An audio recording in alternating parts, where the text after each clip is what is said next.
ধনী বানিয়ে দিবেন। দোয়াটি করবেন কখন? ফজরের নামাজের সময় 2 রাকাত সুন্নতের পরে, ফরজের আগে। মনে রাখবেন, আজানের পরে, একামতের আগে এই সময়টা আমরা অনেকেই মসজিদে গিয়ে চুপচাপ করে বসে থাকি। আপনি এই সময় আল্লাহর কাছে দোয়া করবেন। এই সময় দোয়া করলে আল্লাহ তাআলা সেই দোয়াটা কবুল করে নেন।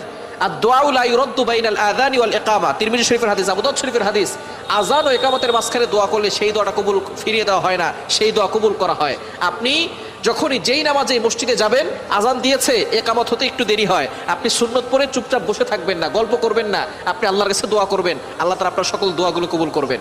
ফজরের সুন্নতের পরে আপনি ফরজের আগে মধ্যবর্তী সময় আপনি সুন্নত ঘরেও পড়তে পারেন। আজান দিয়েছে, আপনি একটু আগে উঠবেন, তাহাজ্জুদ নামাজ পড়বেন, অথবা আপনি তাহাজ্জুদ নামাজ পড়ে সুন্নত আজান দেওয়ার সাথে সাথে সুন্নতটা ঘরে পড়বেন।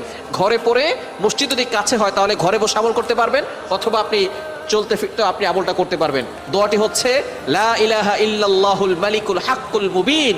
এই দোয়াটা যদি আপনি পড়তে পারেন